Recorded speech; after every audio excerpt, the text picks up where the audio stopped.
മലയാളത്തിലെ top 5 dialogues എന്ന് പറഞ്ഞ ഒരു സീരീസിൻ്റെ മൂന്നാമത്തെ പാർട്ടാണ് ഇവിടെ പറയാൻ പോകുന്നത്. ആദ്യത്തെയും രണ്ടാമത്തെ സീരീസ് കാണാത്തവർ അതൊന്ന് കാണുക. അപ്പോൾ മൂന്നാമത്തെ പാർട്ടിലേക്ക് ഏവർക്കും സ്വാഗതം. മമ്മൂട്ടിയുടെ ഏറ്റവും കൂടുതൽ ആഘോഷിക്കപ്പെടുന്ന കഥാപാത്രമാണ് ബിലാൽ എന്ന് പറയുന്നത്. അതുപോലെ തന്നെ ബിഗ് ബി എന്ന് പറഞ്ഞ സിനിമ. അതിൻ്റെ പ്രധാന കാരണം അതിൻ്റെ മേക്കിംഗ് സ്റ്റൈൽ, അമൽനീറിൻ്റെ ഒരു മേക്കിംഗ് സ്റ്റൈലാണ്. ഒരുപാട് കഥാപാത്രങ്ങളും ഒരുപാട് ഗംഭീര ഡയലോഗ്സും ഉണ്ട് ഈ ഒരു സിനിമയിൽ. എന്നാൽ ബിഗ് ബിയിലെ ഏറ്റവും ഹൈലൈറ്റ് ആയിട്ടുള്ള ഒരു ഡയലോഗ് എന്ന് പറയുന്നത് മമ്മൂട്ടി പറഞ്ഞ ഒരു ഡയലോഗ് തന്നെയാണ്.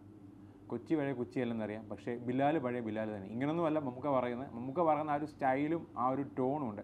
അതിലുണ്ട് ബിലാൽ എന്ന് പറഞ്ഞ കഥാപാത്രം ആരാണ്, ബിലാലിൻ്റെ ഒരു മാസ് ഇമ്പാക്റ്റ്. ബിലാലിനൊന്നും പ്രശ്നമല്ല, ബിലാൽ ഒരിക്കൽ അവിടെ റോൾ ചെയ്തിരുന്നു, ഇനി ആര് വന്നാലും ഒരു പ്രശ്നമല്ല എന്നുള്ള ആ ഒരു ഇമ്പാക്റ്റ് മമ്മൂക്കയുടെ വോയിസിലും ആ ഒരു ഫേസിലും കാണുന്നതിൽ വളരെ വലുതാണ്. എനിക്കൊന്ന് ഇപ്പോഴും ഏറ്റവും കൂടുതൽ ആഘോഷിക്കപ്പെടുന്ന ഡയലോഗ്, ക്യാമ്പസ് എടുത്ത് നോക്കിയാൽ ഏറ്റവും കൂടുതൽ ആഘോഷിക്കപ്പെടുന്ന ഒരു ഡയലോഗ് എന്ന് പറയുന്നത് ഈ ഒരു ഡയലോഗ് തന്നെയായിരിക്കും.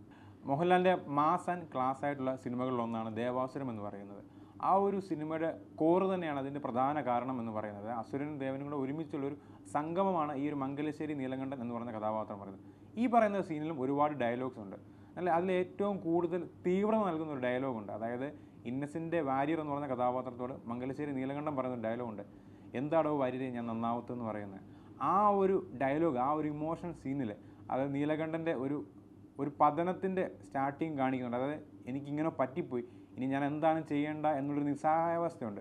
അത് ആ ഡയലോഗിലൂടെ മോഹൻലാൽ നമ്മുടെ മുന്നിൽ വരച്ച് കാട്ടുന്നുണ്ട്. അത് ഭയങ്കര ഒരു തീവ്രത നൽകുന്ന ഒരു സീനാണ്.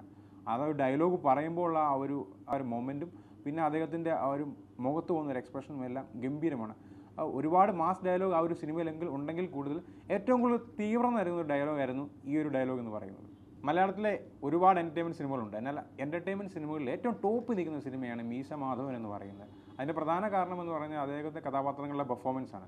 അതിൽ ഏറ്റവും ടോപ്പ് നിൽക്കുന്ന പെർഫോമൻസാണ് ജഗതി ചേട്ടൻ്റെ ഭഗീരഥൻ പിള്ള എന്ന് പറഞ്ഞ കഥാപാത്രം. ഈ ഒരു കഥാപാത്രം സരസുവിനെ കാണാൻ വേണ്ടി നൈറ്റിൽ കൂടെ പോകുന്നൊരു സീനുണ്ട്.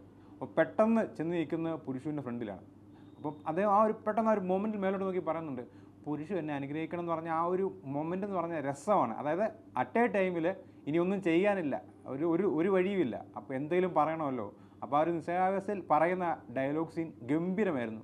ആ ഡയലോഗ് പറയുന്നതിനോടൊപ്പമുള്ള ടോണും ജഗതി ചേട്ടൻ്റെ ഒരു എക്സ്പ്രഷനും കൂടെ ആയപ്പോൾ ഹൈലൈറ്റ് ആയിരുന്നു ആ ഒരു സീൻ എന്ന് പറയുന്നത്. ഇത് എനിക്കൊന്നും ഇപ്പോഴും ഉണ്ട്. നമ്മൾ ഏതെങ്കിലും രണ്ടുപേരോട് സംസാരിക്കുമ്പോൾ ഉറപ്പായിട്ടും പറയുന്നൊരു ഡയലോഗാണ് പുരുഷൻ എന്നെ അനുഗ്രഹിക്കണം എന്നുള്ള ഡയലോഗ്. കാരണം അത്രയ്ക്ക് ഒരു ഇമ്പാക്റ്റ് ഈ ഒരു ഡയലോഗിന് നമ്മുടെ ഇടയ്ക്കുണ്ട്. ഏത് ജനറേഷൻ എടുത്താലും ഒരു ഇമ്പാക്റ്റ് ഉണ്ട്. മലയാള സിനിമയിൽ ഏറ്റവും കൂടുതൽ ദിവസം ഓടിയ ഒരു സിനിമയുണ്ട്. അത് മമ്മൂട്ടിയുടെ മോഹൻലാലിൻ്റെ സിനിമയൊന്നുമല്ല, ഗോഡ് ഫാദർ എന്ന് പറഞ്ഞ മുകേഷിൻ്റെ സിനിമയാണ്. അത് മുകേഷിൻ്റെ സിനിമയെന്നല്ല, നേരെ മറിച്ച് ഒരുപാട് കഥാപാത്രങ്ങൾ ആ ഒരു സിനിമയിലുണ്ട്. അത് ഓടാൻ പ്രധാന കാരണം എന്ന് പറഞ്ഞാൽ ആ കഥാപാത്രങ്ങളുടെ പെർഫോമൻസാണ്. എല്ലാവരും ഒന്നൊന്നും വെച്ച് അതിലെ ഏറ്റവും സൂപ്പർ കഥാപാത്രമാണ് ആനപ്പാറ അച്ചാമ്മ എന്ന് പറഞ്ഞ കഥാപാത്രം, ഫിലോമിന ചെയ്ത ഒരു കഥാപാത്രം. ആ ഒരു ഫിലോമിനയുടെ ഇൻട്രോയിൽ ഒരു ഡയലോഗുണ്ട് പറയുന്നത്, തളിയാനെ പനീർ തളിയാനെ എന്ന് പറഞ്ഞൊരു ഡയലോഗുണ്ട്. അതൊരു എന്താ പറയുക, അതൊരു ഒരു മാസീവായിട്ടുള്ള രീതിയിൽ കൂടെ വന്നൊരു കോമഡി ആവുന്ന ഒരു സീനാണ്. അതിനെ ഗംഭീരമായിട്ടാണ് നമ്മുടെ ഫിലോമിന ചേച്ചി പുൾ ഓവർ ചെയ്തേക്കുന്നത്. ആ ഒരു സിനിമയിലെ ഏറ്റവും ടോപ്പ് ഡയലോഗ് എന്ന് പറഞ്ഞാൽ ഈ ഒരു ഡയലോഗാണ്. അതായത് അറ്റ് എ ടൈം കോമഡിയും അറ്റ് എ ടൈം മാസീവായിട്ടുള്ളൊരു ഇത്. അതിനെ ഗംഭീരമായിട്ടാണ് പുള്ളിക്കാരത്തി പറഞ്ഞു വെച്ചേക്കുന്നത്. ഇപ്പോഴും നമ്മൾക്കിടയിൽ പ്രചാരമുള്ള ഒരു ഡയലോഗാണ് തളിയാനെ പനീർ എന്ന് പറയുന്നത്. അതായത് പടം ഇറങ്ങിയിട്ട് ഏകദേശം 30 കൊല്ലത്തിന് മേളിലായി. ആ ഒരു സിനിമയും കഥാപാത്രങ്ങളും ഡയലോഗും ഇപ്പോഴും ചർച്ചയ്ക്ക് വിധേയമാക്കപ്പെടാറുണ്ട്. ജഗദീഷ് ചേട്ടൻ ഒരുപാട് കോമിക്കലായിട്ടുള്ള കഥാപാത്രങ്ങൾ ചെയ്തിട്ടുണ്ട്. ആ ഒരു കോമഡി സോൺ അദ്ദേഹത്തിൻ്റെ ടോപ്പ് സോണാണ്. അതിന് അദ്ദേഹത്തിന് വേറൊരു വ്യക്തിയില്ല. അപ്പോൾ അതിൽ ജഗദീഷ് ചേട്ടൻ്റെ ഏറ്റവും ഹിറ്റായിട്ടുള്ളൊരു ഡയലോഗുണ്ട്. മുഖചിത്രം എന്ന് പറഞ്ഞ സിനിമയിലെ ഒരു ഡയലോഗുണ്ട്. അതായത് അദ്ദേഹം ഒരു പ്യൂണാണ്. അപ്പോൾ അദ്ദേഹം ഒരു തുടക്കം തന്നെ പറഞ്ഞ ഡയലോഗുണ്ട്, ഹേ എച്ച് മീ എന്ന് പറഞ്ഞ ഡയലോഗുണ്ട്.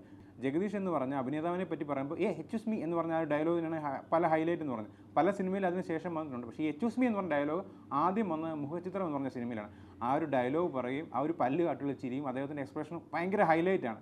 ഇന്നും ക്യാമ്പസുകളിലെല്ലാം തരംഗമയക്കുന്ന ഡയലോഗാണ് എച്ച് മീ എന്ന് പറഞ്ഞത്. അതും one of the best dialogues ആയിരുന്നു. അപ്പോൾ ഇതൊക്കെയാണ് മലയാള സിനിമയിലെ ടോപ്പ് 5 ഡയലോഗ്സിൻ്റെ പാർട്ട് 3 വീഡിയോ എന്ന് പറയുന്നത്. അപ്പോൾ ഈ ഒരു വീഡിയോ ഇഷ്ടപ്പെട്ടാൽ നമ്മുടെ ചാനൽ ഒന്ന് സബ്സ്ക്രൈബ് ചെയ്യുക, ലൈക്ക് ചെയ്യുക, ഷെയർ ചെയ്യുക.